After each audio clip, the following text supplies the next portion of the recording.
Hello and welcome back. आज के इस वीडियो में हम एक इम्पॉर्टेंट टॉपिक डिस्कस करने वाले हैं जो हमारे फार्माकोलॉजिकल पोर्शन से है। आज हम डिस्कस करेंगे non steroidal anti inflammatory drugs जिन्हें हम NSAIDs कहते हैं। NSAIDs यानी non steroidal anti inflammatory drugs. ठीक है, जो NSAIDs होते हैं ये among most widely used drugs होते हैं in the world for pain, inflammation and fever. इन तीन चीज़ों के मैनेजमेंट के लिए, चाहे वो पेन हो, इन्फ्लेमेशन हो या फीवर हो, इसमें हम जो है NSAIDs यूज़ करते हैं। ये टॉपिक जो हम आज डिस्कस करने वाले हैं ये आपके एग्ज़ाम के लिए बहुत ही इम्पॉर्टेंट रहने वाला है। अगर हम यहाँ पर सबसे पहले इसका इंट्रोडक्शन देखें। जो NSAIDs होते हैं, NSAIDs are heterogeneous group of drugs that produce analgesic, antipyretic and anti-inflammatory effect। ठीक है, ये मेनली एक्ट करते हैं by inhibiting cyclooxygenase enzyme which are involved in the synthesis of prostaglandins. जो यहाँ पर ये पॉइंट है ये बहुत ही इंपॉर्टेंट है, इसको समझिए। और यहाँ पर सबसे पहले आपको याद रखना है जो NSAIDs होते हैं ये हेटेरोजेनस ग्रुप ऑफ ड्रग्स होते हैं। ठीक है, जो एनाल्जेसिक, ये एंटीपायरेटिक और एंटी इन्फ्लेमेटरी इफेक्ट दिखाते हैं। एनाल्जेसिक को हम सिंपली कह सकते हैं पेन किलर। एंटीपायरेटिक को आप याद रख सकते हैं कि फीवर को कम करने में मदद करते हैं, और इन्फ्लेमेशन, सूजन वगैरह को कम करने में ये मदद करते हैं। कौन? NSAIDs। ठीक है, ये कैसे एक्ट करते हैं, इनका जो मैकेनिज्म ऑफ एक्शन अगर हम सिंपली देखें, ये इनहिबिट करते हैं, यानी ये रोकते हैं किसको? कॉक्स को। COX। कॉक्स क्या होता है? Cyclo oxygenase enzyme. ठीक है, ये उसको इनहिबिट करते हैं। कॉक्स का क्या काम होता है? ये किस में इन्वॉल्व होता है? Synthesis of prostaglandin. अब प्रोस्टाग्लैंडिन क्या होता है वो हम आगे जाके देखेंगे। उसके बाद यहाँ पर इंपॉर्टेंट यूजेस जल्दी जल्दी से हम देख लेते हैं। जो NSAIDs होते हैं ये हम पेन मैनेजमेंट में देते हैं, माइल्ड टू मॉडरेट पेन को रिलीव करने में देते हैं। इन्फ्लेमेशन जैसे इन्फ्लेमेटरी कंडीशन जैसे रूमेटॉइड आर्थराइटिस, ऑस्टियो आर्थराइटिस या एंक्लोइसिंग स्पॉन्डिलाइटिस जो है, इसमें हम देते हैं ये इन इन्फ्लेमेटरी कंडीशंस में हम देते हैं। और फीवर में देते हैं टू रिड्यूस द फीवर।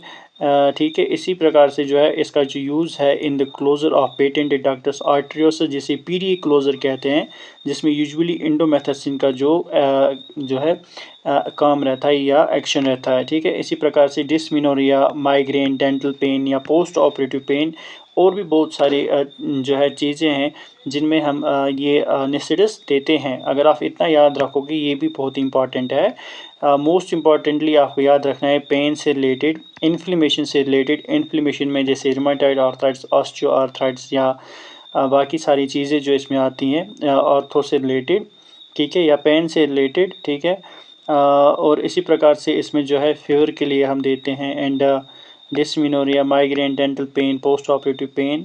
ये सारी चीज़ें आप इसमें याद रखिएगा। ठीक है, यहाँ पर एक इम्पॉर्टेंट पॉइंट ये है कि पोस्ट ऑपरेटिव पेन में हम इबुप्रोफेन या PCM पैरासीटामोल देते हैं। रूमेटॉइड आर्थराइटिस या ऑस्टियो आर्थराइटिस में डिक्लोफिनेक, डिस्मिनोरिया में मेफिनेमिक एसिड, और PDA क्लोजर यानी पेटेंट डक्टस आर्टरियोसिस क्लोजर में एंडोमेथासिन, और फीवर में जो है पैरासीटामोल। ठीक है, ये आप इसमें याद रखिएगा।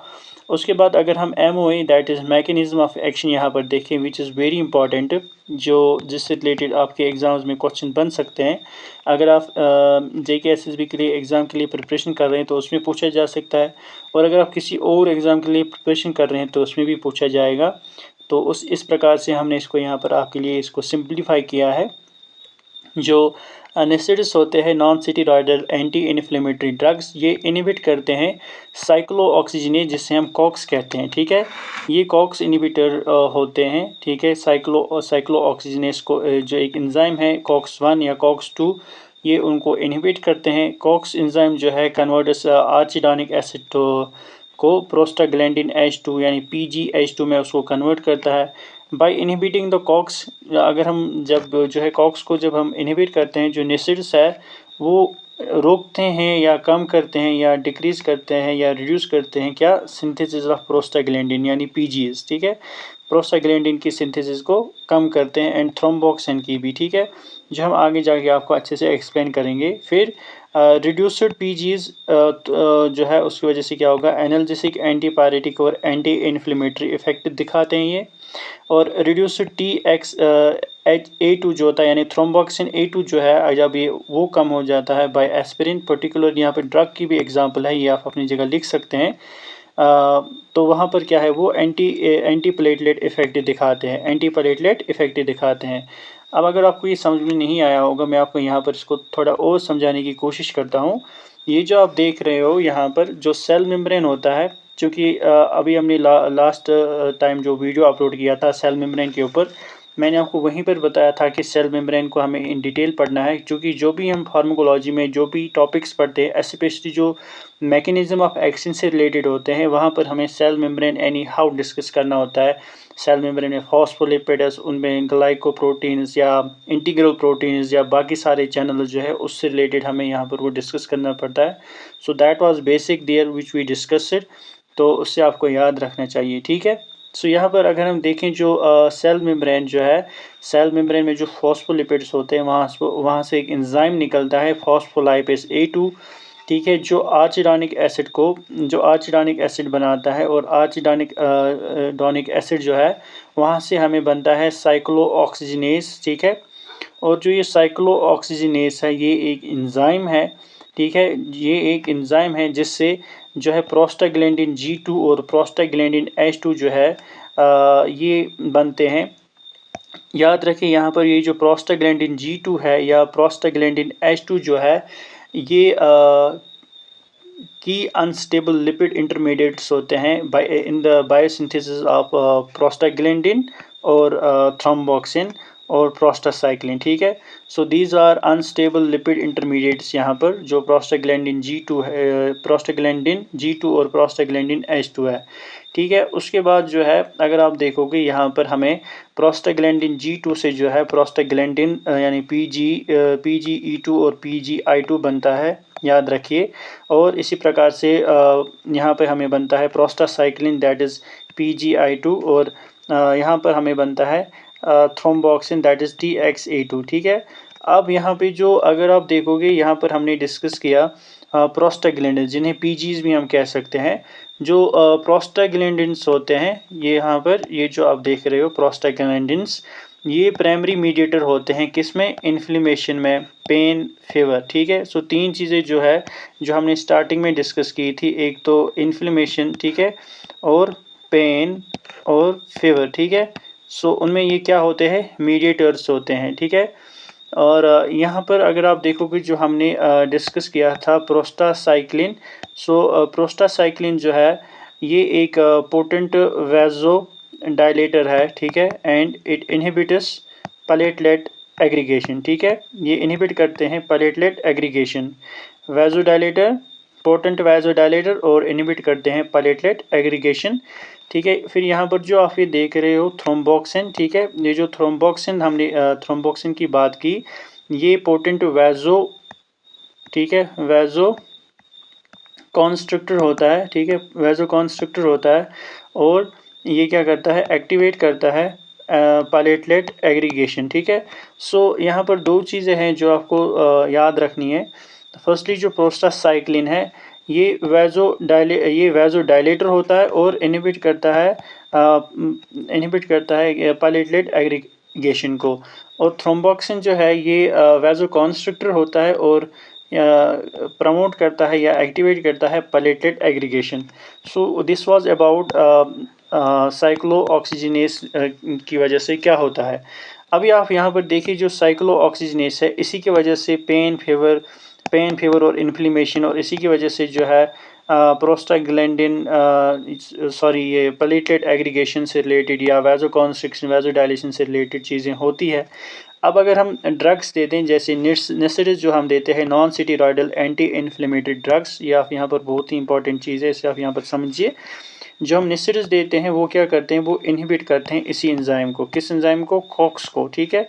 वो यहाँ पर कॉक्स 1 और कॉक्स 2 को यहाँ पर दो एंजाइम्स इन्वॉल्व होते हैं, उनको इनहिबिट करता है तो उसके बाद जो है ये सारी चीज़ें नहीं होती हैं, ठीक है। यानी रिड्यूस्ड पीजीज़ और रिड्यूस्ड ये जो है इसकी वजह से जो हो जाएगा वो आपको पता ही है, ठीक है। आई होप कि आपको इसका मैकेनिज़्म ऑफ एक्शन समझ में आ गया होगा और इससे रिलेटेड आपके एग्ज़ाम्स में क्वेश्चन जो है वो बन सकता है। सो इम्पोर्टेंट नोट्स यहाँ पर याद रखिए, जो कॉक्स 1 है इज़ द कॉन्स्टिट्यूट या कह सकते हैं present in the most tissue, ठीक है, which produces protective prostaglandins. And COX 2 जो है इज़ इंड्यूसिबल, ठीक है। इंड्यूसिबल मतलब ये इन्फ्लेमेशन साइट से निकलता है, produces prostaglandins causing pain, fever and swelling, ठीक है। सो दो चीज़ें इंपॉर्टेंट पॉइंट ऑफ व्यू से यहाँ पर बहुत ही इंपॉर्टेंट है। एक तो होता है कॉक्स 1 और एक तो होता है कॉक्स 2। मैंने यहाँ पर आपको उसको समराइज़ करके दिया है। कॉक्स 1 जो है ये कॉन्स्टिट्यूटिव होता है और कॉक्स 2 जो है वो इंड्यूसिबल होता है, ठीक है। कॉन्स्टिट्यूटिव मतलब क्या होता है कि present in most tissues already and which produces protective prostaglandins, और वाइल एज जो कॉक्स 2 जो है वो इंड्यूसिबल होता है इन्फ्लेमेशन की वजह से या इन्फ्लेमेटरी रेस्पॉन्स की वजह से निकलता है, which causes pain, fever and swelling, ठीक है, या इन्फ्लेमेशन, ठीक है। So this was about this, okay. I hope कि आपको समझ में आ गया होगा। उसके बाद यहाँ पर एग्जाम पॉइंट ऑफ व्यू से यहाँ पर आप याद रखें, निस्टिड्स जो है are not steroids. NSAIDs steroids नहीं होते हैं, ठीक है, इसलिए हम कहते हैं non steroidal. All NSAIDs work by inhibiting COX enzyme. सारे निस्टिड्स जो है वो कैसे एक्ट करते हैं, कैसे वर्क करते हैं, by inhibiting COX enzyme. COX क्या होता है, साइक्लोऑक्सीजिनेज। एस्पिरिन जो है uniquely inhibits COX irreversibly and has anti platelet effect. यहाँ पर आपको याद रखना है, एस्पिरिन जो है वो इनहिबिट करता है कॉक्स को इरिवर्सिबली, ठीक है, and has anti platelet effect, ठीक है।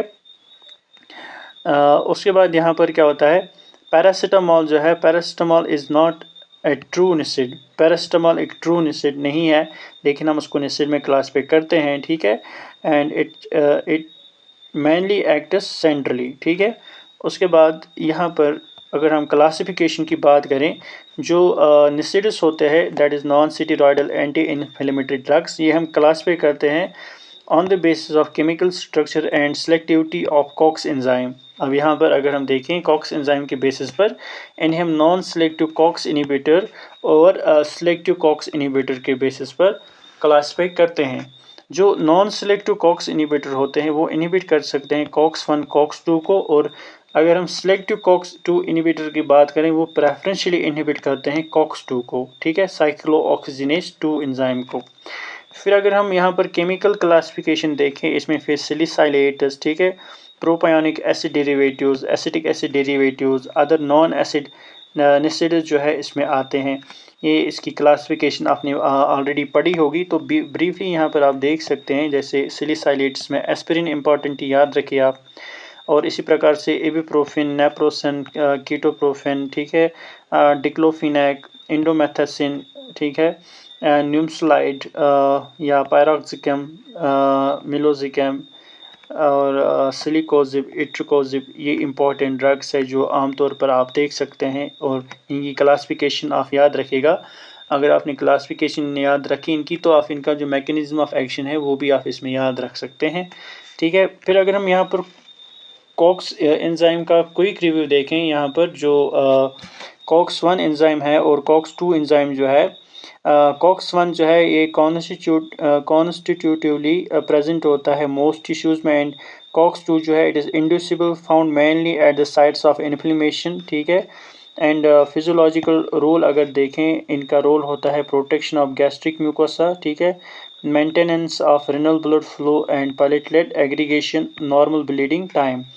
वाइल एज कॉक्स 2 का अगर देखें, mediates pain, inflammation, fever, produces prostaglandins at inflammatory sites, ठीक है। अब इनहिबिशन क्या होता है, इनहिबिशन बाय निस्टिड्स क्या होता है, इसकी वजह से क्या होता है, causes gastric irritation, ulcers, bleeding, may impair renal function, prolongs bleeding time को जो है प्रोलॉन्ग कर सकता है, बढ़ा सकता है। कॉक्स 2 में अगर हम देखें तो इनहिबिशन बाय NSAIDs अगर हम देखें तो यहाँ पर क्या होता है, relieves pain, inflammation and fever, less effect on gastric mucosa and platelet.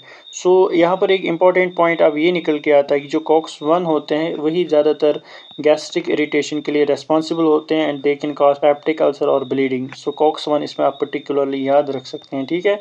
सो जैसे आप यहाँ पर देख सकते हैं, inhibition of COX-1 unwanted adverse effect, ठीक है। Inhibition of COX-2 therapeutic effects.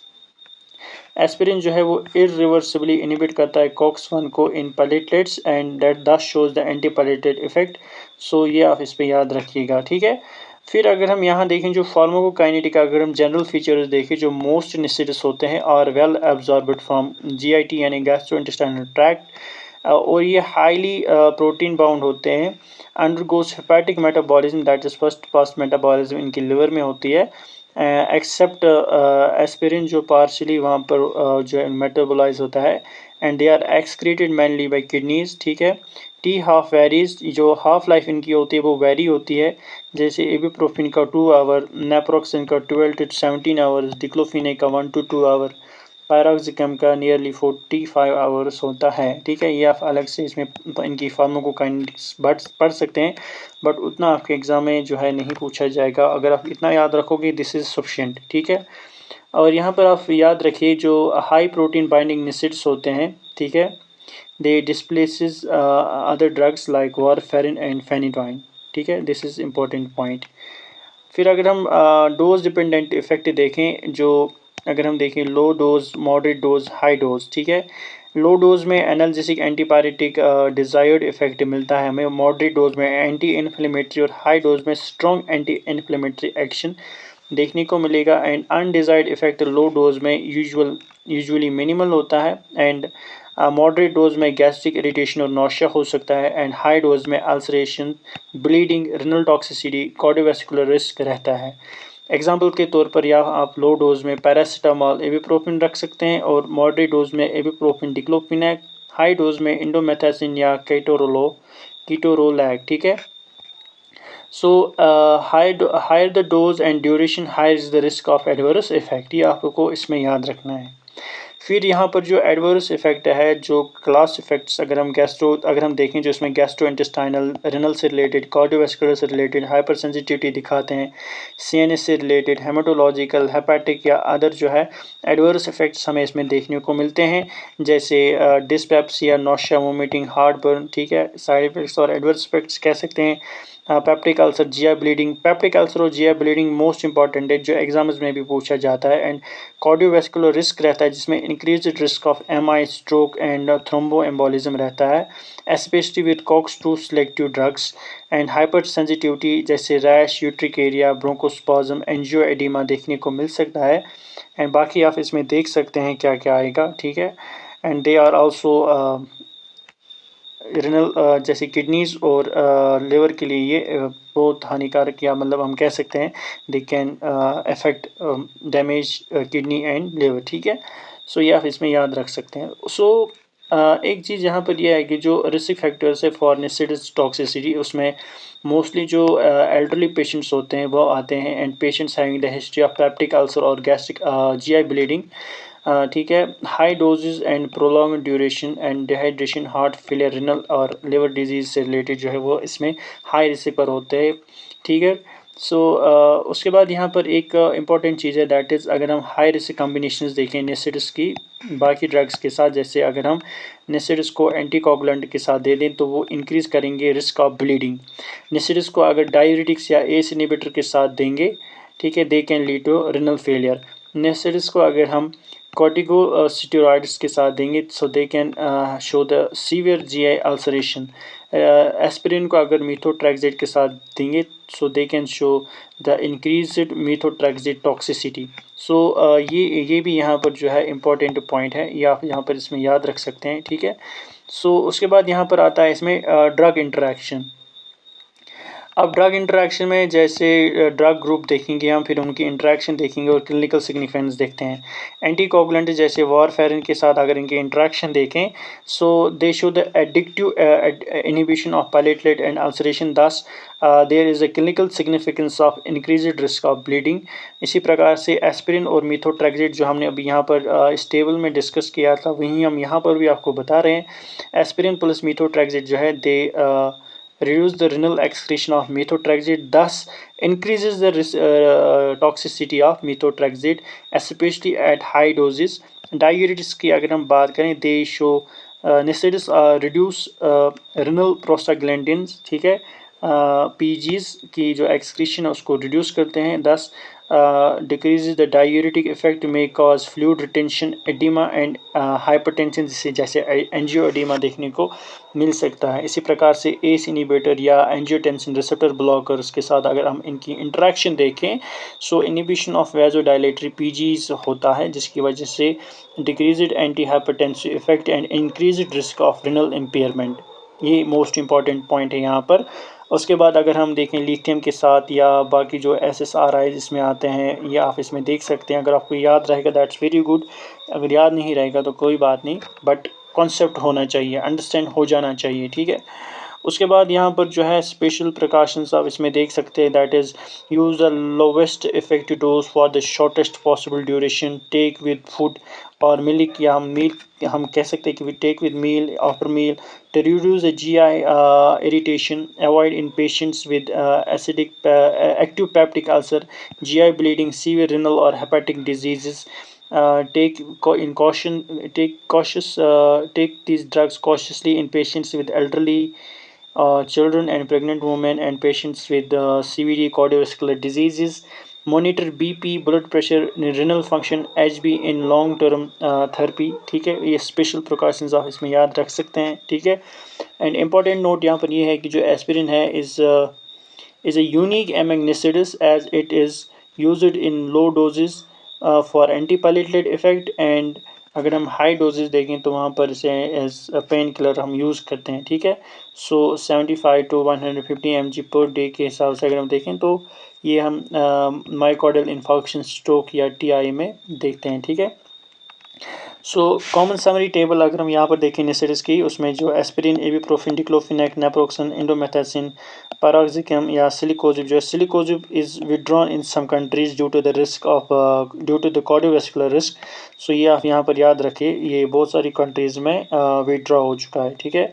सो यहाँ पर भी हमने जब क्लासिफिकेशन की बात की थी तो वेल्डिकोजिब या सिलिकोजिब जो है, the drugs are withdrawn in many countries, ठीक है। सो उसके बाद जो है यहाँ पर आप बाकी आप इसमें इनके यूजुअल डोजेस देख सकते हैं, which can very based on your, ठीक है, टेक्स्ट और based on the person, adult, चाहे हम बात कर रहे हैं चाइल्ड की या एडल्ट की या एल्डर की, या सो बहुत सारी फैक्टर्स है जिसकी वजह से ये डोज वगैरह जो ये जनरली यहाँ पर दिया है, दिस कैन वेरी।